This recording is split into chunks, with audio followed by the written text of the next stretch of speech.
সম্মানিত হাজিরিন, মুসল্লিয়ানে কেরাম, সম্মানিত উপস্থিতি দিনী ভাই বোনেরা, শুরুতে আমি আমাকে সহ আপনাদেরকে জীবনের প্রত্যেকটি ক্ষেত্রে প্রত্যেকটি পর্যায়ে আল্লাহ রাব্বুল আলামিনের তাকওয়া অবলম্বন করার উপদেশ দিচ্ছি। আল্লাহ তাআলা আমাদেরকে প্রকাশ্যে ঘরে বাইরে সর্বত্র আল্লাহ রাব্বুল আলামিনের তাকওয়া অবলম্বন করার তৌফিক দান করুন। সম্মানিত হাজিরিন, আমরা অত্যন্ত গুরুত্বপূর্ণ একটি বিষয়ে আজকের এই জুমার খুতবায় আপনাদের সাথে ইনশাআল্লাহ তাআলা আলোচনা করব। আর সেই বিষয়টি হচ্ছে বালা মুসিবত বিপদ আপদে ধৈর্য ধারণ করার পুরস্কার এবং ফজিলত সম্পর্কে আল্লাহ রাসূল সাল্লাল্লাহু আলাইহি ওয়াসাল্লাম আমাদেরকে কি বলেছেন, কিভাবে আমরা বিপদ আপদকে মোকাবিলা করব। বালা মুসিবত আমাদের সামনে আসলে একজন সত্যিকার ইমানদার আল্লাহর বান্দা হিসেবে এই বালা মুসিবতের সামনে আমার এবং আপনার অবস্থান কেমন হবে, কোন ধরনের অবস্থান হবে? কারণ বালা মুসিবতের অবস্থান, সামনে অবস্থানের বিষয়টি আপনি যদি বুঝতে না পারেন, তাহলে বালা মুসিবতের মাধ্যমে আপনি পুরস্কৃত না হয়ে ক্ষতিগ্রস্ত হয়ে যেতে পারেন, এর মর্যাদা না লাভ করে বরং এর মাধ্যমে আপনি শাস্তিপ্রাপ্ত হয়ে যেতে পারেন। এর ফজিলতের যে বিষয় আছে সেই ফজিলত অর্জিত না হয়ে বরং আপনার ঈমান বিনষ্ট হয়ে যেতে পারে। তাই এই বিষয়গুলো জানা আমাদের জন্য অত্যন্ত গুরুত্বপূর্ণ। বন্ধুগণ, আল্লাহ সুবহানাহু ওয়া তাআলার সুন্নাহ হচ্ছে আল্লাহ রাব্বুল আলামিন এই বিশাল মাখলুকাতের মধ্যে আল্লাহ রাব্বুল আলামিনের এমন কোনো মাখলুক নেই যে মাখলুককে আল্লাহ রাব্বুল আলামিন বিভিন্ন সমস্যা, বিভিন্ন বিপদ, বিভিন্ন খারাপ অবস্থা ছাড়া একেবারেই নিরবিচ্ছিন্ন আরাম এবং সুখের মধ্যে রেখেছেন। এটা আল্লাহ তাআলার সুন্নাতের পরিপন্থী। এই পৃথিবীতে এটি হবে না। সুতরাং একেবারেই নির্ভেজাল,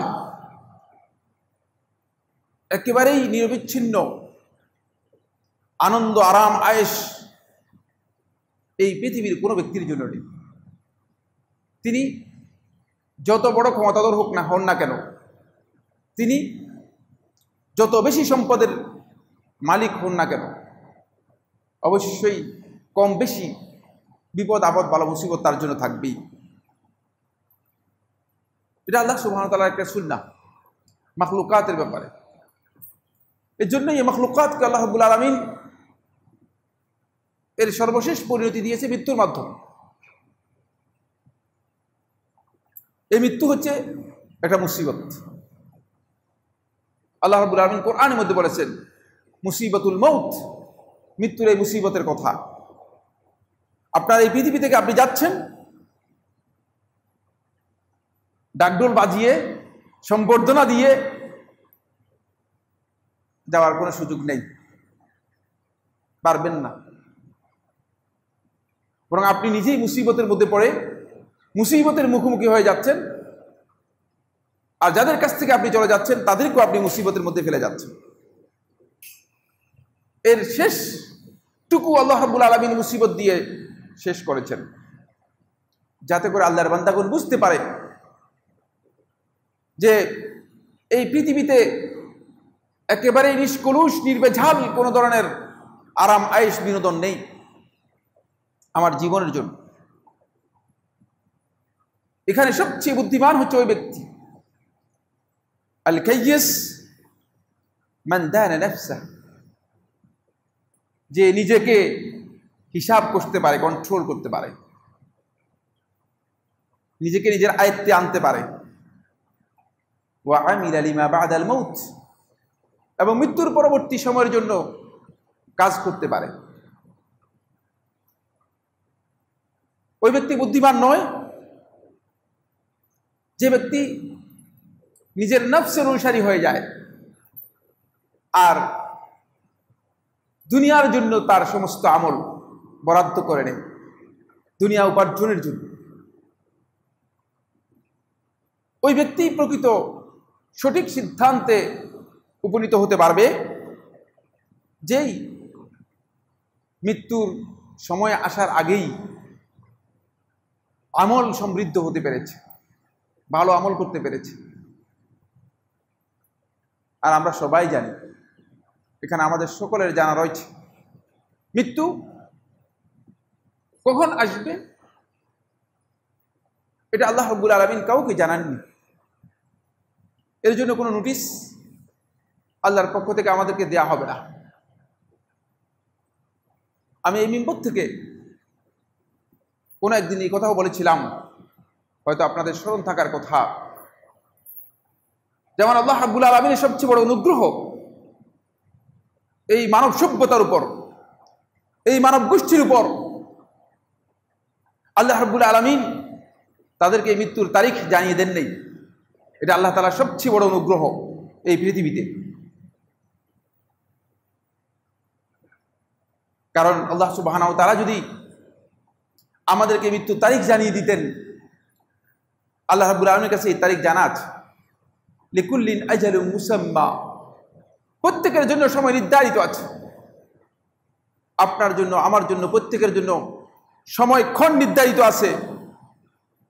একটু সামান্য মুহূর্ত পর্যন্ত আপনাকে অবকাশ দেওয়ার সুযোগ থাকবে না, অবকাশ দেওয়া হবে না, নির্ধারণ করাই আছে। নির্ধারিত বিষয় আল্লাহ সুবহানাহু ওয়া তাআলা জানাননি কেন? বড় অনুগ্রহ করেছেন, এটা আল্লাহ তাআলার অনুগ্রহ। কারণ আল্লাহ সুবহানাহু ওয়া তাআলা যদি আমাদেরকে এই তারিখ, এই সময় জানিয়ে দিতেন, তাহলে এই পৃথিবীর মানুষগুলো পৃথিবীর সমস্ত সম্পদ থেকে, সমস্ত নিয়ামত থেকে, সমস্ত উপার্জন থেকে, সমস্ত ব্যবসা বাণিজ্য থেকে নিজেদেরকে তারা গুটিয়ে নিত। কারণ যে ব্যক্তি জানেন যে আগামীকাল তার মৃত্যু, সে আজকে বিয়ে করবেন তো? কি বলেন আপনারা?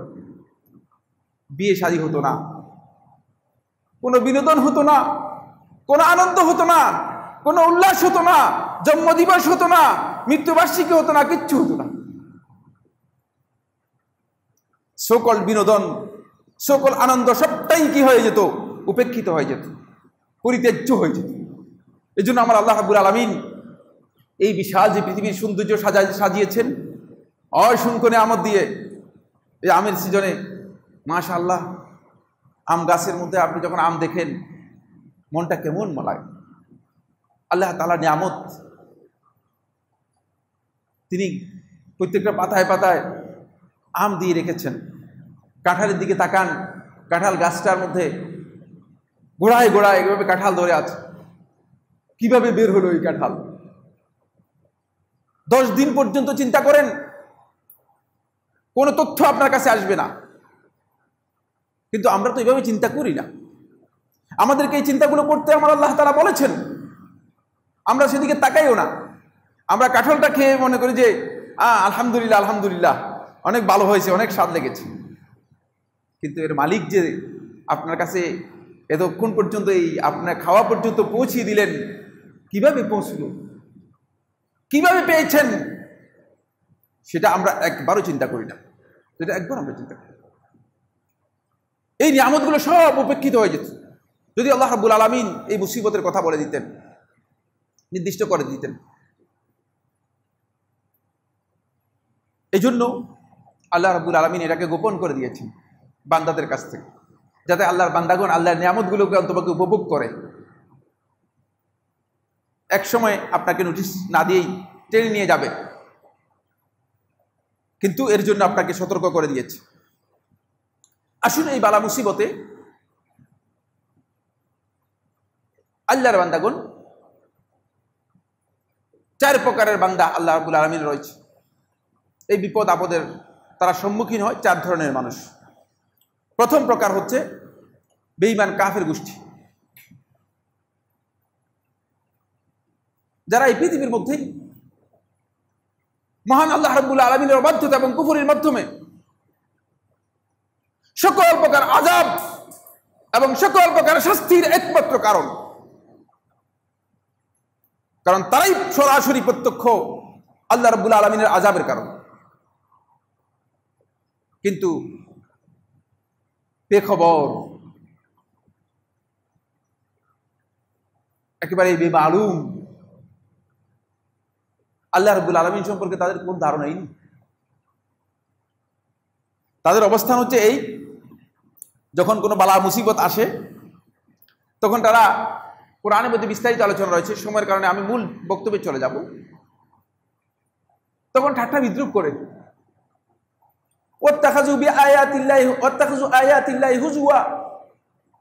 আল্লাহ আয়াত সমূহকে ঠাট্টার উপহাসের বিষয় নিয়ে ঠাট্টা বিদ্রুপ করে,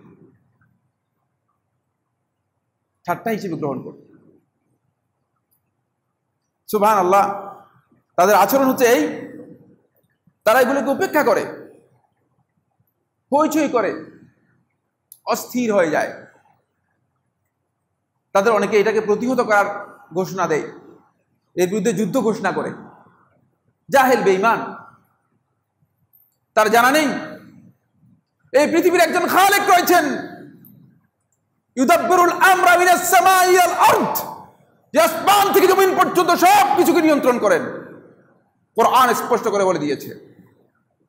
ওই বেঈমান কাফের এটা জানা নেই, সে মনে করছে যে হয়তো এইভাবেই চলছে আর কি। না, তোমার কাজ এভাবেই চলতে পারে, কিন্তু আল্লাহ রাব্বুল আলামিনের প্রত্যেকটি কাজই আল্লাহর বিধানের অধীনে রয়েছে, আল্লাহ রাব্বুল আলামিনের হুকুমের মধ্যে রয়েছে। ওই বেঈমান ব্যক্তি এগুলো সম্পর্কে কিচ্ছু জানে না। অবস্থানটা এমন যে যখন বিপদ আপদ বালা মুসিবত দেখে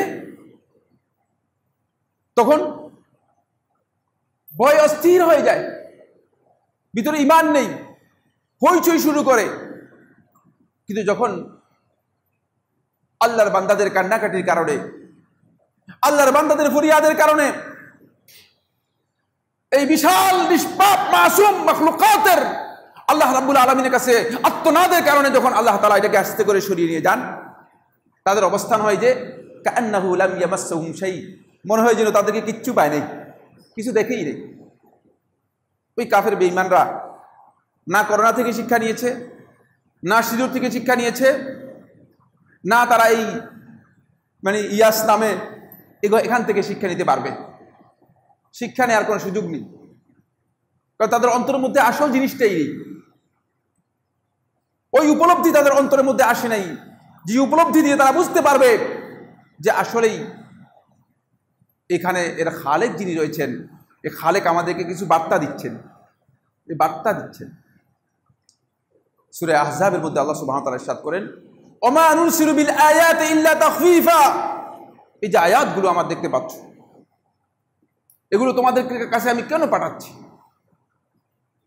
শুধুমাত্র তোমাদেরকে ভয় দেখানোর জন্য, সতর্ক করার জন্য। আমরা কি ভয় পেয়েছি কিনা? বাপসাপ ভয় পেয়েছি মনে হয় না। আমরা কি সতর্ক হয়েছি কিনা? প্রশ্নই আসে না। সতর্ক হয়েছি এটা যে মসজিদের মধ্যে 3 ফিট দূরে দূরে সালাত আদায় করতেছি, মানে এখানে গিয়ে আল্লাহর বিধানকে লঙ্ঘন করতেছি। আমরা সতর্ক হয়েছি ওই জায়গায় যে মসজিদের মধ্যে 3 ফিট করে আল্লাহ রাব্বুল আলামিনের বিধানকে লঙ্ঘন করার জন্য সতর্ক হয়েছি। সব জায়গায় 3 ফিট নেই, বাজারে 3 ফিট নেই, গার্মেন্টসে 3 ফিট নেই, অফিসে 3 ফিট নেই, কোথাও 3 ফিট নেই। মসজিদের মধ্যে জাহিল আলেমরা, আল্লাহর বিধান সম্পর্কে জ্ঞান নেই, 3 ফিট এই কোত্থেকে আসলো মসজিদের মধ্যে? কোথাকার 3 ফিট? এটা কে বলেছে? কে এই বিধান দিয়েছে? সলাতের ডিজাইন, সলাতের বিধান আল্লাহ রাসূল সাল্লাল্লাহু আলাইহি ওয়াসাল্লাম আল্লাহর পক্ষ থেকে জানিয়ে গেছেন। সহিহ বুখারী হাদিসের মধ্যে রয়েছে, রাসূলুল্লাহ সাল্লাল্লাহু আলাইহি ওয়াসাল্লাম বলেছেন, সল্লু কামা রাআইতুমুনি উসাল্লি, তোমরা সলাত আদায় করো যেভাবে আমাকে আদায় করতে দেখেছো। এমনি নয়, বুঝতে পেরেছেন? সুতরাং আমি আপনি বিধান দিলে চলবে কিনা প্রশ্নই আসে না। আমি রমাদানে সিলেটে গেলাম, সিলেট যাওয়ার পরে সিলেটের লোকেরা চালাক বেশি, বুঝতে পেরেছেন? আমাকে আটকাই দিল, বলেছি শেখ আমাদের এই মসজিদের মধ্যে 3 ফিট আমরা অনুসরণ করি না, তা আমরা তো মক্কা মদিনার সব কিছু ফলো করতেছি। প্রশ্নটা বুদ্ধি করে করছে না খুব, মানে মক্কা মদিনাতে তো 3 ফিট দূরত্ব করে সালাত আদায় করতেছি। এখন আমাদের এই মসজিদের মধ্যে আপনি নাকি অনুমতি দেন নাই 3 ফিট মানে দূরত্ব বজায় রাখার জন্য। তাহলে মানে এটা কিভাবে ঠিক হলো? আমরা তো মক্কা মদিনার সব বিধানেই, তাহলে ওরা ভুল করতেছে না আমরা ভুল করতেছি? আমরা যে কোনোটাই ভুল না। আপনাদের এখানে যে বিধান চলতেছে এটা হচ্ছে সঠিক বিধান। সেটা হলো এই যে আপনারা 3 জন লোক হুন্ডায় করে আসলেন, এসে মসজিদের সামনে হুন্ডাটা রেখে তারপরে 3 জন এসে 3 ফিট করলেন। এই নাটক করতে আমি রাজি নই। এই নাটকের বিধান ইসলামের মধ্যে নেই। কিন্তু মক্কা এবং মদিনাতে যান, সব জায়গায় 3 ফিট। মসজিদের মধ্যে 3 ফিটের কম হলে সাথে সাথে 1000 রিয়াল জরিমানা। বাজারের মধ্যে 3 ফিটের কম হলে সাথে সাথে 1000 রিয়াল জরিমানা। বুঝতে পেরেছেন? অফিসে যদি 3 ফিট দূরত্ব কম থাকে 1000 রিয়াল জরিমানা। তারা সব জায়গায় 3 ফিট অনুসরণ করতেছে, সুতরাং তাদের জন্য সেটা প্রযোজ্য ঠিকই আছে, যেহেতু তারা মেনটেন করতেছে। আর এখানে এই নাটক করার আমি বৈধ মনে করি না। রিক্সায় 3 জন চলে আসলেন, এসে রিক্সা থেকে নেমে মসজিদে এসে 3 ফিট দূরত্ব হলে এই দূরত্বের বিধান এটা একেবারেই প্রবৃত্তির অনুসরণ, একেবারেই প্রবৃত্তির অনুসরণ, এর কোনো বিধান নেই। প্রসঙ্গত এইদিকে গেলাম আমি, কিন্তু আমি মূল বক্তব্যে চলে আসতে চাই। সেটা হচ্ছে এই, কাফেররা শিক্ষা নিতে পারেনি, বেঈমানরা শিক্ষা নিতে পারেনি আল্লাহর আযাব থেকে। আল্লাহ তাআলা বারবার সতর্ক করেন, কিন্তু তারা শিক্ষা নিতে পারেনি। দ্বিতীয় দল হচ্ছে মুনাফিক। ঈমানের কথা বলে কিন্তু আসলে বেঈমান, অন্তরের মধ্যে মুনাফিকই রয়েছে। এদের কাজ হচ্ছে যখন কোনো বিপদ আপদ আসে তখন তারা অস্থির হয়ে যায় আর ব্লেম করে, আরে তোমরা যদি এই কাজটা না করতা তাহলে বিপদ আসতো না। ব্লেমের কিচ্ছু নেই, কাউকে দোষারোপ করার সুযোগ নেই। যদি কেউ দোষী হয়ে থাকে তাহলে আমি নিজেকে করতে হবে, দোষ দিতে হবে। আমাকে নিজের দিকেই নিজের আঙ্গুল ইশারা করতে হবে, অন্যের দিকে নয়। এই মুনাফিকদের কাজ হচ্ছে কি, তারা যখন আল্লাহর কোনো আযাব দেখে তখন আস্তে করে তারা আল্লাহর এই আযাবকে, শাস্তিকে, এই আয়াতগুলোকে, এই নিদর্শনগুলোকে তারা মনে করে যে মনে হয়, কারণ তাদের অন্তরের মধ্যে তো চোরের অন্তর কি, আমাদের একটা প্রবাদ আছে না যে চোরের মধ্যে পুলিশ, তাদের অন্তরটার মধ্যে হচ্ছে যে এই আযাবটা সম্ভবত আমাকেই ধরবে। কয়েকজনের সোশ্যাল মিডিয়াতে কয়েকজনের স্ট্যাটাস আসছে, 2 বছর একবারও বের হয় নাই, প্রায় 2 বছরের কাছাকাছি সময় হয়ে গিয়েছে, একবারও বের হয় নাই, কিন্তু তারপরেও কোনো ডাকাত হয়েছে। পুলিশ ভাবছে, ওই মুনাফিক অন্তর আল্লাহর আযাব সম্পর্কে, আল্লাহর নিদর্শন সম্পর্কে জ্ঞান নেই।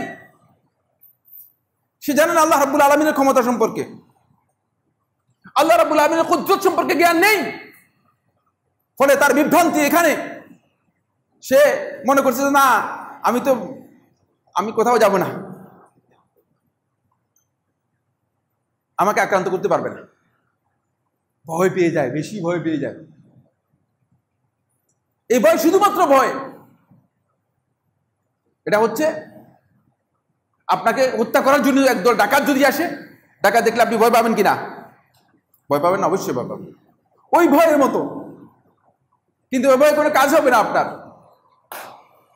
আর ঈমানদার ব্যক্তিদের ভয় আর এই ভয়ের মধ্যে পার্থক্য হচ্ছে, এই ভয়ে নিজে শুধু আতঙ্কিত হয় কিন্তু সেখান থেকে নিজেকে কোনো পরিবর্তন আনতে পারে না। ঈমানদার ব্যক্তিগণ যখন আল্লাহর আযাব দেখেন, ভয় পায়, ভয় পাওয়ার সাথে সাথে তারা আল্লাহর কাছে কি করে ফিরে আসে, তারা কি করে আল্লাহর কাছে ফিরে আসে। দুইয়ের মধ্যে পার্থক্য হচ্ছে এই জায়গায়।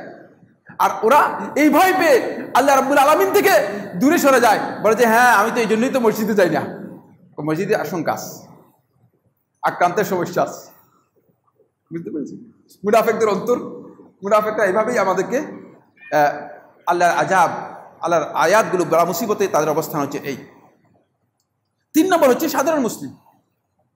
সাধারণ মুসলিম যারা আছে তারা আল্লাহর আয়াতসমূহ যখন দেখে তখন আল্লাহর আয়াত, এই নিদর্শনগুলো দেখে বালা মুসিবতে, বিপদ আপদে তাদের অবস্থান হয় এই, বিপদ আপদে তারা ভীত বিহ্বল হয়, ভয় পায়। কিন্তু বিপদ আপদ আসলে তখন আল্লাহ রাব্বুল আলামিনের কথা স্মরণ পড়ে। এদেরকে দেখবেন যে হঠাৎ করে মুসল্লি হয়ে গেছে, হঠাৎ করে বাপসাপটা অন্যরকম।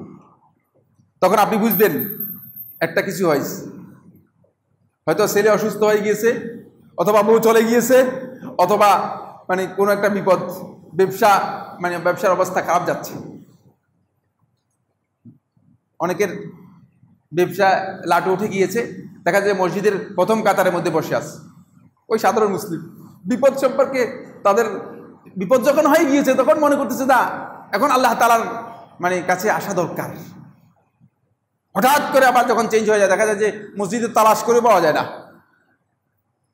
মসজিদে তার আর কোনো সম্পর্ক নেই।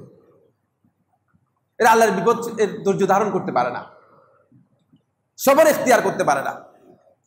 বিপদ আপদকে শুধুমাত্র ভয় করে চেষ্টা করে আল্লাহ তাআলার কাছে পৌঁছার জন্য, কিন্তু যেহেতু তাদের ঈমানের ওই মজবুতি নেই, ফলে আল্লাহ রাব্বুল আলামিনের কাছে তারা পৌঁছতে পারে না, আল্লাহ তাআলার কাছে তওবা করতে পারে না, সত্যিকার সবর করতে পারে না। চতুর্থ প্রকার হচ্ছে ঈমানদার ব্যক্তিগণ। ঈমানদার আর মুসলিমের মধ্যে বিশাল পার্থক্য রয়েছে। ঈমানদার হচ্ছে ওই ব্যক্তি যে ব্যক্তি তার অন্তরের মধ্যে আল্লাহ রাব্বুল আলামিনের ঈমানকে মজবুত করে, ঈমানের দাবিগুলো পূরণ করে জীবন যাপন করতে পারে, সে হচ্ছে ঈমানদার ব্যক্তি। এটা হচ্ছে সেকেন্ড স্টেজ ইসলামের। এই স্টেজ পর্যন্ত পৌঁছতে না পারলে আল্লাহ তাআলার সাহায্য পাওয়া যায় না। আমরা এখন যারা আছি পৃথিবীতে, এই যে সো-কল্ড 200 কোটির কথা বলা হচ্ছে না, এরা হচ্ছে মুসলিম। তারা নিজেদেরকে দাবি করে যে আমরা মুসলিম। এরা ঈমানের স্টেজ পর্যন্ত পৌঁছতে পারে নাই। ঈমানের স্টেজে যদি পৌঁছে যেত, কানা হাক্কান আলাইনা নাসরুল মুমিনিন, আল্লাহ তাআলা কোরআনের মধ্যে বলতেছেন কানা হাক্কান আলাইনা নাসরুল মুমিনিন, মুমিনদেরকে সাহায্য করা আমার উপর হক হয়ে যাবে, আমার উপর হক হয়ে যাবে। ওই স্টেজ পর্যন্ত যেতে হবে, বুঝতে পেরেছি? এটা জানতে হবে। ইহুদিদের এক আলেম একজন আলেমের কাছে আসলো। কেউ কেউ বলেছেন আবু বকর আল-বাকিল্লানি, এ কথা শুদ্ধ নয়। এসে মুসলিম আলেমকে প্রশ্ন করলো যে তোমাদের কোরআনের মধ্যে কোনো ভুল আছে কিনা,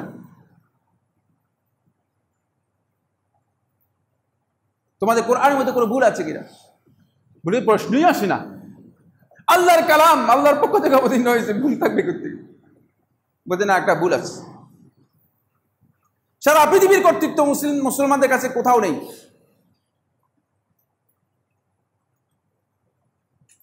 দেখুন বর্তমান অবস্থা দেখেন না।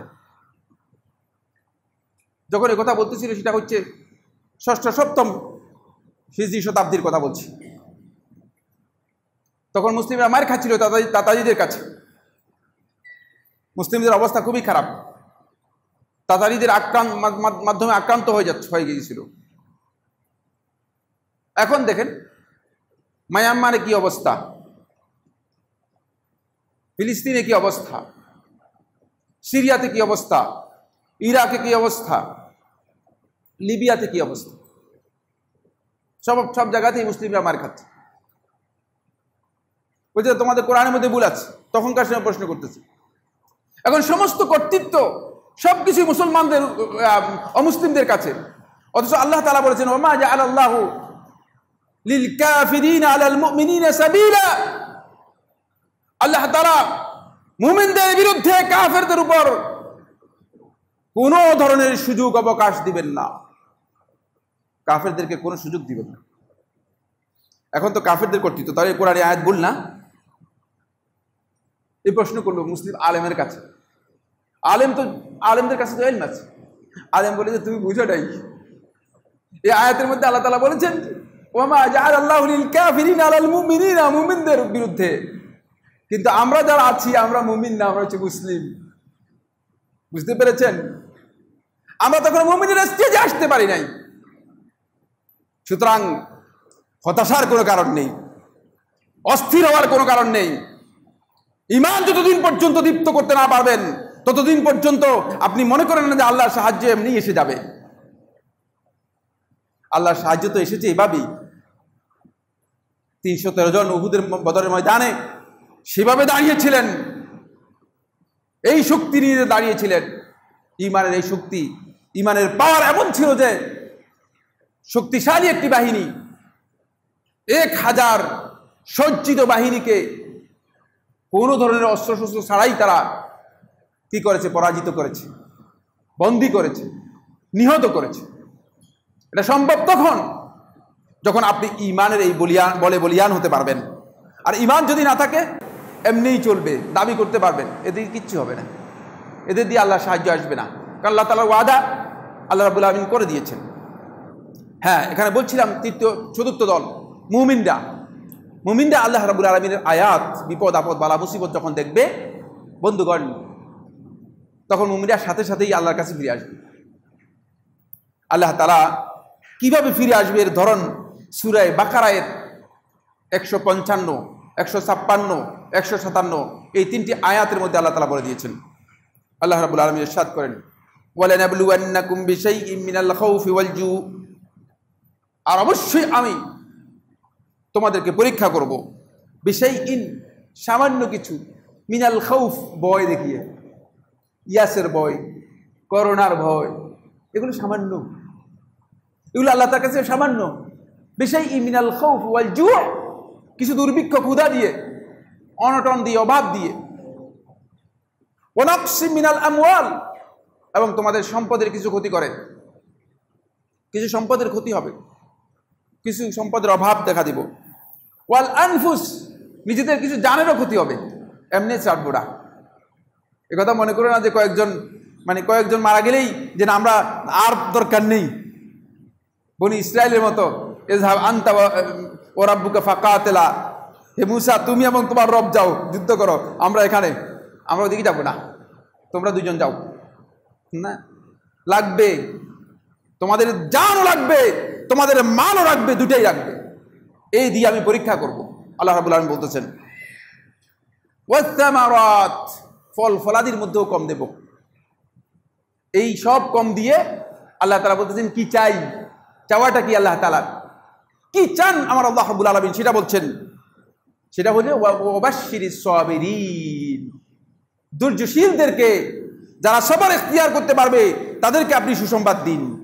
মানে এর মাধ্যমে আমি চাচ্ছি তোমরা সত্যিকার ঈমানের দাবিতে সত্যিকার সবের ধৈর্যশীল হতে পারো কিনা দেখো, ধৈর্য ধারণ করতে।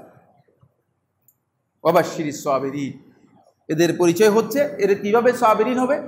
এরপরে আল্লাযীনা ইযা আসাবাতহুম মুসিবাহ, যখনই কোনো মুসিবত তাদেরকে আক্রান্ত করবে, ক্বালু ইন্না লিল্লাহি ওয়া ইন্না ইলাইহি রাজিউন, তারা এই কথা বলবে যে ইন্না লিল্লাহ, আমরা আল্লাহর জন্য, ওয়া ইন্না ইলাইহি রাজিউন, আমরা আল্লাহর দিকে যাচ্ছি।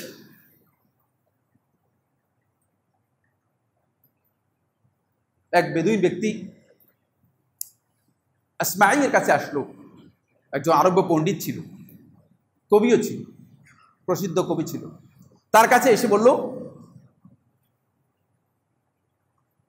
যে আমাকে কিছু উপদেশ দাও। বলে তো তোমাকে দেখতে পাচ্ছি যে তুমি খুব দ্রুত ধ্বংস হয়ে যাচ্ছ, তুমি তো খুব দ্রুতই ধ্বংসের দিকে চলে যাচ্ছ। তখন সে বললো যে ইন্না লিল্লাহি ওয়া ইন্না ইলাইহি রাজিউন, কারণ মুসিবত আসলে তো আমরা যখন শুনি যে এই লোকটা মারা গেছে তখন কি বলি? ইন্না লিল্লাহি ওয়া ইন্না ইলাইহি রাজিউন। দুর্ভাগ্যের বিষয় হচ্ছে এর অর্থই আমরা জানি না। শতকরা 2 জনের এর বিশাল অর্থ রয়েছে। আমার খেয়াল পড়ে যে এই মিম্বরে আমি একবার এই বিষয় নিয়ে আলোচনা করেছিলাম, কোথাও হয়তো আপনারা তালাশ করে পেয়ে যাবেন, নেটের মধ্যে যদি আপনারা তালাশ করেন। আজকে সে আলোচনা করব না। তখন তিনি বললেন যে তুমি কি ইন্না লিল্লাহি ওয়া ইন্না ইলাইহি রাজিউন অর্থ বুঝেছো? বলি এর অর্থ আবার কি, এর অর্থটা আবার কি? বলে এটাই তো আসল কথা, এখানেই তো আল্লাহ রাব্বুল আলামিন আসল কথা বলেছেন। ইন্না লিল্লাহি, বালা মুসিবত হওয়ার সাথে সাথেই আল্লাহর বান্দা আল্লাহ রাব্বুল আলামিনকে এই ঘোষণা দিবে, ইন্না আবিদুল লাক, যে আমরা তোমার গোলাম, যেভাবে তুমি ফয়সালা করেছো সেভাবেই আমরা মেনে নিয়েছি। কই মেনে নিলেন কোথায়? তখন তার হইচই করতে পারবেন না, হইচই করতে পারবেন। খুব ভালো করে খেয়াল করুন, ওয়া ইন্না ইলাইহি রাজিউন, আমরা আল্লাহর দিকে যাচ্ছি। এই যে ধ্বংসের দিকে চলে যাচ্ছে, আমি তো চলে যাচ্ছি, আমার এখান থেকে শেষ, বিদায় হয়ে যাচ্ছে, আমার গতি হচ্ছে এখান থেকে শেষের দিকে চলে যাচ্ছে, আমরা আল্লাহর দিকে যাচ্ছি। আপনি আল্লাহর দিকে যেতে চাচ্ছেন কিনা? যদি না যেতে পারেন তাহলে আপনি এই বালা মুসিবতে আপনার অবস্থানটা ঈমানদারদের অবস্থান হচ্ছে না। এরপরে আল্লাহ তাআলা তাদের জন্য আল্লাহর পক্ষ থেকে দুইটি সুসংবাদ দিচ্ছেন। এক নম্বর হচ্ছে উলাইকা আলাইহিম সালাওয়াতুম মির রাব্বিহিম, তাদের রব আল্লাহর পক্ষ থেকে তাদের উপর রহমত হবে, অনুগ্রহ হবে, ওয়া রাহমা এবং দয়া। আল্লাহ রাব্বুল আলামিন তাদের জন্য এই দয়া বরাদ্দ রেখে দিয়েছেন, যদি ধৈর্য ধারণ করতে পারে এই দয়া তারা পাবেই।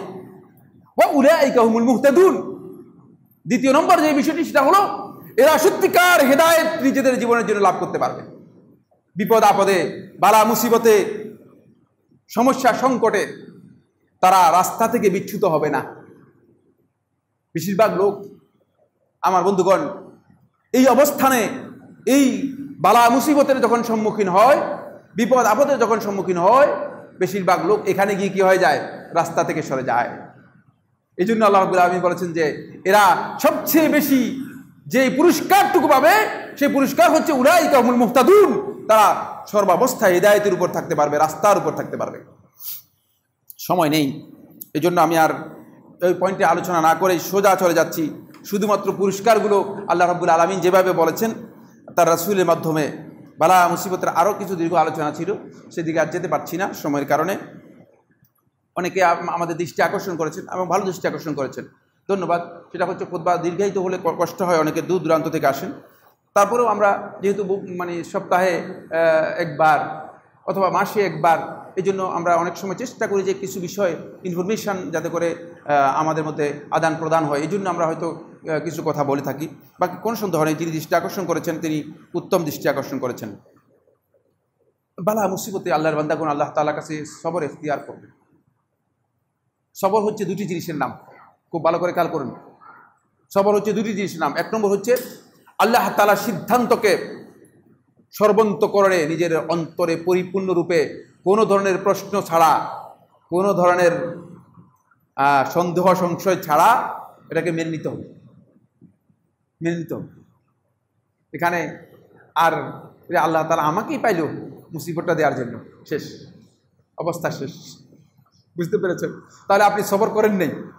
আপনি হয়তো মনে করেছেন যে আমি সবের, আসলে আপনার সবর হয় নাই। সবর নিয়ে আলোচনা করতে পারি নাই আমি, মানে আমি সেটাকে করে ক্যাপচার করে চলে আসছি। সেকেন্ড হচ্ছে সেটা হলো যেটা আপনাকে অবশ্যই করতে হবে একজন ইমানদার হিসেবে, সেটা হলো আল্লাহর বান্দা যখনই কোনো বালা মুসিবত বিপদ আপদ আসবে তখনই সাথে সাথেই সেই ব্যক্তি আল্লাহ রাব্বুল আলামিনের কাছে তওবা করে প্রত্যাবর্তন করবে, আল্লাহর বিধানের কাছে, আল্লাহর আনুগত্যের কাছে, আল্লাহর আনুগত্যের কাছে প্রত্যাবর্তন করবে, আল্লাহর বিধানের কাছে ফিরে আসবে। কোনোভাবেই এর বিপক্ষে যাওয়ার সুযোগ নেই, এর বাইরে যাওয়ার সুযোগ নেই, কোনো ধরনের হইচই করার সুযোগ নেই, হইচই করার সুযোগ, অস্থিরতা দেখানোর সুযোগ নেই, ব্লেম করার সুযোগ নেই, এগুলো কিছুই করতে পারবে না। যদি এই সবর আমরা ইখতিয়ার করতে পারি, এক নম্বর ফজিলত হচ্ছে আল্লাহ রাব্বুল আলামিন কিয়ামতের দিন আল্লাহর বান্দাদেরকে বিনা হিসাবে আল্লাহ রাব্বুল আলামিন পুরস্কার দিবেন, হিসাব থাকবে না। সবরের জন্য আল্লাহ রাব্বুল আলামিনের কাছে কোনো হিসাব নেই। এক নম্বর, ইন্নামা ইউয়াফাস সাবিরুনা আজরাহুম বিগাইরি হিসাব। কোরআনের মধ্যে আল্লাহ সুবহানাহু ওয়া তাআলা বলেন এই ধৈর্যশীলদেরকে আল্লাহ রাব্বুল আলামিন তাদের পুরস্কার দিবেন বিগাইরি হিসাব, কোনো ধরনের হিসাব থাকবে না। 2 নম্বর, আল্লাহ রাব্বুল আলামিনের ভালোবাসা পেয়ে যাবেন। আল্লাহ তাআলা ভালোবাসার ওয়াদা দিচ্ছেন, মানে আপনি আল্লাহকে ভালোবাসেন এটা সহজ, আমি আল্লাহকে ভালোবাসি এটা দাবিও করতে পারি। যেমন আমরা বলি অমুক অমুককে ভালোবাসি, এই ধরনের দাবি করতে পারি আমি আল্লাহকে ভালোবাসি, কিন্তু না, এটা নয়। আল্লাহ তাআলা আপনাকে ভালোবাসবেন। কোরআনের মধ্যে আল্লাহ তাআলা বলেছেন আল্লাহু ইউহিব্বুস সাবিরিন, আল্লাহ ধৈর্যশীলদেরকে ভালোবাসেন, আল্লাহর ভালোবাসা পেয়ে যাবেন। 2 নম্বর। 3 নম্বর হচ্ছে আল্লাহ সুবহানাহু ওয়া তাআলা যদি আল্লাহর বান্দা সত্যিকার ধৈর্য ধারণ করতে পারে তাহলে তার জন্য জান্নাতের প্রতিশ্রুতি দিয়েছেন, অবশ্যই জান্নাতের পুরস্কার সে লাভ করবে। এই হাদিসটি বর্ণনা করব, যদিও সময় শেষ হয়ে গিয়েছে। আতা ইবনে আবি রাবাহ বর্ণনা করেন, তিনি বলেন, সহিহ বুখারী এবং মুসলিমের হাদিস, রাসূলুল্লাহ কাল আলী ইবনে আব্বাস রাদিয়াল্লাহু তাআলা আনহু, একদিন ইবনে আব্বাস রাদিয়াল্লাহু তাআলা আনহু আল্লাহ রাসূল সাল্লাল্লাহু আলাইহি ওয়াসাল্লাম সাহাবী আব্দুল্লাহ ইবনে আব্বাস রাদিয়াল্লাহু তাআলা আমাকে বললেন, আলা উরিকা ইমরাআতান মিন আহলিল জান্নাহ, তোমাকে কি এমন একজন নারীকে দেখাবো, এমন একজন ভদ্র মহিলাকে দেখাবো যে মহিলা জান্নাতের অধিবাসী, জান্নাতি, তাকে কি দেখাবো? কুলতু বালা, আমি বললাম হ্যাঁ দেখান। কালা হাযিহিল ইমরাআতুস সাউদা, এই যে দেখতে পাচ্ছ কালো মহিলাটা, এটাই হচ্ছে জান্নাতি মহিলা। একদিন আতাতিন নবী সাল্লাল্লাহু আলাইহি ওয়াসাল্লাম, রাসূলুল্লাহ সাল্লাল্লাহু আলাইহি ওয়াসাল্লামের কাছে আসলেন।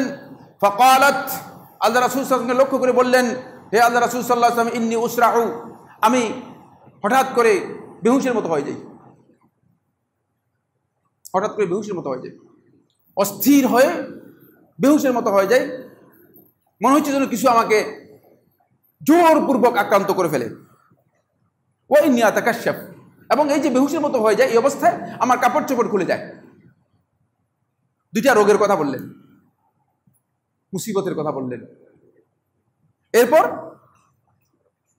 আল্লাহ রাসূল সাল্লাল্লাহু আলাইহি ওয়াসাল্লামের কাছে এই রোগের কথা কেন বলেছেন, খুব ভালো করে খেয়াল করেন। রাসূলুল্লাহ সাল্লাল্লাহু আলাইহি ওয়াসাল্লামের কাছে রোগের কথা বলেছেন যেহেতু মূল চিকিৎসক, এর সামনে যখন রোগ পেশ করা হয় তখন তিনি একটা পরামর্শ দেবেন, ফাদউল্লাহ লি, আল্লাহ তাআলার কাছে আমার জন্য দোয়া করুন। মহিলা আল্লাহর কাছে দোয়া চাইলেন। কাল, রাসূলুল্লাহ সাল্লাল্লাহু আলাইহি ওয়াসাল্লাম তখন বললেন, ইন শিইতি সাবারতি ওয়ালাকাল জান্নাহ, যদি তুমি ভালো মনে করো, ধৈর্য ধারণ করতে পারো, এই কাজের, এই যে মুসিবত তোমাকে আল্লাহ তাআলা দিয়েছেন, এর জন্য যদি ধৈর্য ধারণ করতে পারো, ওয়ালাকিল জান্নাহ, তোমার জন্য জান্নাতের সুসংবাদ দিচ্ছি। বুঝলেন? ওয়া ইন শিইতি দাআউতুল্লাহ আন ইউআফিয়াকি, আর যদি তুমি পছন্দ করো, আমি আল্লাহ তাআলার কাছে দোয়া করব, আল্লাহ তাআলা তোমাকে সুস্থ করার জন্য আমি তোমার জন্য দোয়া করব। আমি আর আপনি হলে বলতাম কি, বলে আল্লাহ রাসূল সাল্লাল্লাহু আলাইহি ওয়াসাল্লাম তাড়াতাড়ি দোয়াটা করে দেন, কারণ আমাদের এখানে মসজিদে হুজুর দোয়াটা করে দেন। ব্যবসা এমন যে তার কি তাড়া, সে মনে করছে হুজুরে দোয়া করলে আল্লাহ তাআলা সাথে সাথে গ্রহণ করে নিয়ে যাবে। বসে আছে, হুজুরের দিকে তাকায়, বারবার তাকায়, হুজুর দোয়াটা করে দেন না।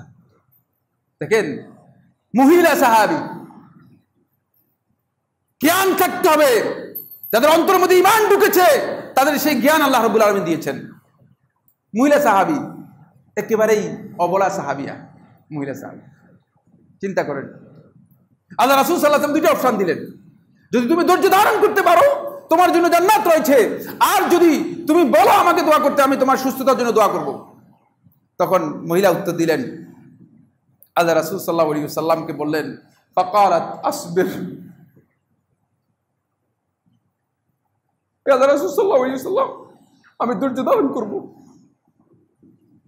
কারণ জান্নাতের গ্যারান্টি আল্লাহ রাসূল সাল্লাল্লাহু আলাইহি ওয়াসাল্লাম যেখানে জান্নাতের গ্যারান্টি দিচ্ছেন, সেখানে সুস্থতার দোয়ার চেয়ে জান্নাতের গ্যারান্টি অনেক বড়, অনেক বড়। বুঝতে হবে ইমানদার ব্যক্তিদেরকে। ফাকালাত, কিন্তু একটা কথা আমার আছে, ইন্নী আতাকাশশাফ, আমি তো বিবস্ত্র হয়ে যাই, দিগম্বর হয়ে যাই, কাপড় ছুটে যায়, অনেক সময় লোকদের সামনে আমার কাপড় পড়ে যায়, অন্ততপক্ষে আমাকে যাতে কাপড়টুকু আমার খুলে না যায়, বিবস্ত্র যাতে না হই, এতটুকু কি আমাকে ছাড় দেওয়া যায় কিনা। ফাদউল্লাহ লি আল্লাহ আতাকাশশাফ, অন্ততপক্ষে আমি যাতে বিবস্ত্র না হই, এতটুকু কি আল্লাহ তাআলার কাছে দোয়া করতে পারেন কিনা, আমি বাকিটা ধৈর্য ধারণ করব। ফাদাআ লাহা, রাসূলুল্লাহ সাল্লাল্লাহু আলাইহি ওয়াসাল্লাম তার জন্য দোয়া করলেন। আব্দুল্লাহ ইবনে আব্বাস বর্ণনা করেন যে এই মহিলাই হচ্ছে জান্নাতি মহিলা। সবরের মাধ্যমে জান্নাতের যে প্রতিশ্রুতি আল্লাহ তাআলা দিয়েছেন, বিপদ আপদে সবর আমাদেরকে ইখতিয়ার করতে হবে। বন্ধুগণ, এখানে 28টি পয়েন্ট লিখে নিয়ে এসেছি, মাত্র 3টি পয়েন্ট বললাম, এরপর আমি জানি না কতটুকু আপনাদের সামনে বলতে পারবো। 4 নম্বর পয়েন্ট হচ্ছে ধৈর্যশীলগণ আল্লাহ রাব্বুল আলামিনের মাইয়ত পাবে, আল্লাহ রাব্বুল আলামিনের সাহায্য তাদের জন্য অবধারিত, যেখানেই যাবে সেখানেই আল্লাহ তাআলা সাহায্য সামনে পাবে। 5 নম্বর পয়েন্ট হচ্ছে আল্লাহ রাসূল সাল্লাল্লাহু আলাইহি ওয়াসাল্লাম বুখারী ও মুসলিম হাদিসের মধ্যে বলেছেন, আল্লাহর পক্ষ থেকে সবচেয়ে বড় গ্রেট অ্যাচিভমেন্ট হচ্ছে, সবচেয়ে বড় অনুদান হচ্ছে যেটা বান্দাদের জন্য, সেটা হচ্ছে সবর। এর চেয়ে বড় অনুদান আল্লাহর পক্ষ থেকে আর নেই। বিশেষ হাদিসগুলো আমি আর বলতে পারবো না। 7 নম্বর 6 নম্বর হচ্ছে সত্যিকার যে ধৈর্য ধারণ করতে পারবে সেই ব্যক্তি ঈমানের যে স্বাদ আছে এই স্বাদ নিজের জীবনে উপলব্ধি করতে পারবে, বুঝতে পারবে যে ঈমানের স্বাদ কোন জিনিসটাকে বলে সেটা বুঝতে পারবে। এরপরে 7 নম্বর যে পয়েন্ট হচ্ছে সেটা হলো তারা হিদায়াতের উপর অবিচল থাকবে। এরপরে যে পয়েন্টটি সেটা হচ্ছে যে এই মুসিবতের মধ্যে যদি সত্যিকার ধৈর্য ধারণ করতে পারে তাহলে আল্লাহ রাব্বুল আলামিন তার এই ধৈর্যের কারণে তাকে যতটুকু তার কাছ থেকে আল্লাহ রাব্বুল আলামিন নিয়ে গিয়েছেন এর চেয়ে শ্রেষ্ঠ বিনিময় আল্লাহ রাব্বুল আলামিন তার জন্য করে দেবেন। এই মর্মে হাদিস রয়েছে সহিহ বুখারী ও মুসলিমে হাদিস, উম্মে সালামা রাদিয়াল্লাহু আনহা হাদিস। উম্মে সালামা রাদিয়াল্লাহু আনহা বলেন যে আমার স্বামী যখন আবু সালামা মারা গিয়েছে তখন আমি আল্লাহ রাব্বুল আলামিনের কাছে ধৈর্য ধারণ করলাম আর দোয়া করলাম যে আল্লাহ তাআলা আমাকে যদি এর চেয়ে ভালো মানে প্রতিদান বিনিময় থাকে সেই বিনিময়টুকু আমাকে দিয়ে দিন। আমি দেখলাম যে এরপরেই আল্লাহ রাসূল সাল্লাল্লাহু আলাইহি ওয়াসাল্লাম আমাকে বিয়ে করার জন্য প্রস্তাব দিয়েছেন। এর চেয়ে বড় প্রতিদান আর কি হতে পারে, এর চেয়ে বড় প্রতিদান কি হতে পারে, সুবহানাল্লাহ। এরপরের পয়েন্ট হচ্ছে যত গুনাহ আছে যত অপরাধ আছে সবগুলোর জন্য কাফফারা হচ্ছে ধৈর্য। এরপরের পয়েন্ট হচ্ছে এটি জাহান্নামের আগুন থেকে আপনার জন্য পর্দা হয়ে যাবে, জাহান্নামের আগুনকে সরিয়ে দিবে। এই মর্মে যে হাদিসটি রয়েছে সহিহ বুখারী ও মুসলিমের মধ্যে, এটা আমি বলবো সময় শেষ হয়ে গেছে, তারপরেও আবু হুরায়রা বর্ণিত হাদিস তিনি বলেন লা ইয়ামুতু লি আহাদিন মিনাল মুসলিমিনা সালাসাতু মিনাল ওয়ালাদ। রাসূলুল্লাহ সাল্লাল্লাহু আলাইহি ওয়াসাল্লাম ইরশাদ করেন মুসলিমদের কোন ব্যক্তির যদি 3টি সন্তান তার মৃত্যুবরণ করে, 3টি সন্তান যদি তার মৃত্যুবরণ করে তাহলে ফাতামাসসুহু নার ইল্লা তাহিল্লাতাল কসম, জাহান্নামের আগুন তাকে কোনোভাবেই কি করতে পারবে না, স্পর্শ করতে পারবে না, জাহান্নামের আগুন থেকে আড়াল হয়ে যাবে। জাহান্নামের আগুন এখানে কি করে দাঁড়িয়ে যাবে, পর্দা হয়ে যাবে জাহান্নামের সাথে। শুধুমাত্র আল্লাহ রাব্বুল আলামিন যে যাদেরকে জাহান্নামের জন্য অঙ্গীকার করে দিয়েছেন, লিপিবদ্ধ করে দিয়েছেন তারা ছাড়া। এই মর্মে আরেকটি হাদিস, সেই হাদিসটি আবু হুরায়রা তিনি বলেন আতাত ইমরাআতুন ইলা নবী সাল্লাল্লাহু আলাইহি ওয়াসাল্লাম, এক মহিলা রাসূলুল্লাহ সাল্লাল্লাহু আলাইহি ওয়াসাল্লামের কাছে আসলেন বিসাবিয়্যিল্লাহা, ছোট্ট একটা শিশু নিয়ে, বাচ্চা নিয়ে, শিশু বাচ্চা নিয়ে মহিলারা আসলেন। এই ধরনের মুসিবত মহিলাদের বেশি হয়, মহিলা ভদ্র মহিলারা যারা আছেন তাদের বেশি হয় থাকে। ফাকালাত ইয়া নবী আল্লাহ, বললেন হে আল্লাহ নবী সাল্লাল্লাহু আলাইহি ওয়াসাল্লাম উদুল্লাহ লাহু, এই যে শিশুটা আছে এই শিশুর জন্য একটু দোয়া করুন আল্লাহ তাআলার কাছে, আল্লাহর কাছে একটু বলুন। ফালাকাদ দাফানতু সালাসা, 3টা এরকম 3টাকে আমি দাফন করেছি নিজ হাতে।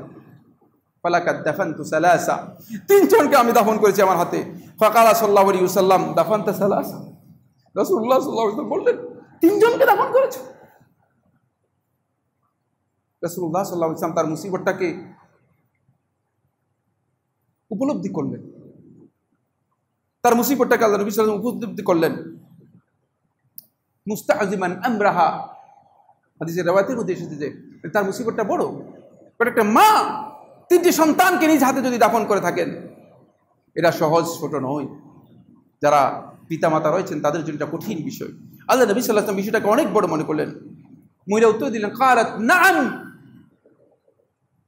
অস্থিরতা নেই, এ কথা বলে নাই। খুব ভালো করে খেয়াল করেন, ধৈর্যের সর্বোচ্চ মান এখন টিকে আছে। এ কথা বলে নাই যে আল্লাহ তাআলার কি আমার 3টে সন্তানকে নিয়ে গেছে এরপরে এই সন্তানটার জন্য মানে আমি ভয় পাচ্ছি, এটাও বলে নেই, এটাও বলে নেই। দেখছেন, খুব ভালো করে খেয়াল করেন, সবরের সর্বোচ্চ যে মান রয়েছে সেই মানে উত্তীর্ণ হয়ে কথা বলছেন। তারপরে বলছেন আল্লাহ রাসূল সাল্লাল্লাহু আলাইহি ওয়াসাল্লাম قال রাসূলুল্লাহ সাল্লাল্লাহু আলাইহি ওয়াসাল্লাম তাকে লক্ষ্য করে লাকাত ইহতাদারতি বিহাদারিন শাদীদি মিনান নার, জাহান্নামের আগুন থেকে তুমি ভয়ঙ্কর কঠিন আড়াল নিজের জন্য তৈরি করে নিয়েছ, আর জাহান্নামের আগুন কোনোভাবেই তোমাকে স্পর্শ করতে পারবে না। এরপরের পয়েন্টে চলে যাই। পরের পয়েন্ট আরো গুরুত্বপূর্ণ, প্রত্যেকটি পয়েন্ট পরে যেগুলো আসছে এগুলো আরো বেশি গুরুত্বপূর্ণ, কিন্তু আমাদের সময় একেবারে ফুললি শেষ হয়ে গেছে, 2 মিনিট বেশি হয়ে গেছে। 12 নম্বর পয়েন্ট হচ্ছে আল্লাহ তাআলা জান্নাতের মধ্যে একটা ঘর নির্মাণ করবেন, এই ঘরের নাম হচ্ছে বাইতুল হামদ।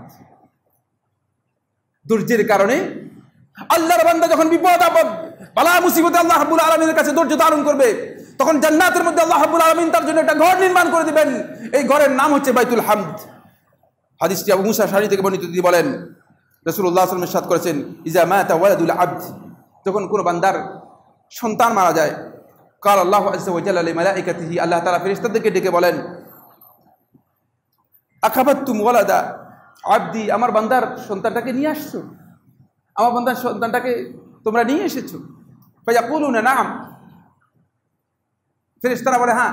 আল্লাহ তাআলা তো জানেন, তারপরে ফেরেশতাদেরকে প্রশ্ন করেন, ফায়াকুলু হুয়া আ'লাম, আল্লাহ তাআলা জানেন, তারপরে বলেন আকাবাতুম সামারাতা ফুয়াদিহি, তার অন্তরের যেই আশাটুকু ছিল সেটা তোমরা নিয়ে চলে আসছো? আল্লাহ রাব্বুল আলামিন তাদেরকে বলবেন ফায়াকুলুনা নাম, তারা বলবেন হ্যাঁ। ফায়াকুলু মাযা ক্বালা আবদি, আমার বান্দা কি বলেছে, বান্দার অবস্থানটা বলো। খুব ভালো করে খেয়াল করেন, ওই যে আগে যে বলছিলাম ইমানদারদের অবস্থানটা, মাযা ক্বালা আবদি, আমার বান্দা কি বলল। ফায়াকুলুনা, তখন ফেরেশতারা বলে হামিদাকা ওয়াস্তারজা, তোমার প্রশংসা করেছে আল্লাহ, ওয়াস্তারজা, এবং ইন্না লিল্লাহি ওয়া ইন্না ইলাইহি রাজিউন, তোমার কাছে প্রত্যাবর্তন করে এসেছে, কারণ তোমার ফয়সালা মেনে নিয়েছে এবং তোমার কাছে ফিরে এসেছে।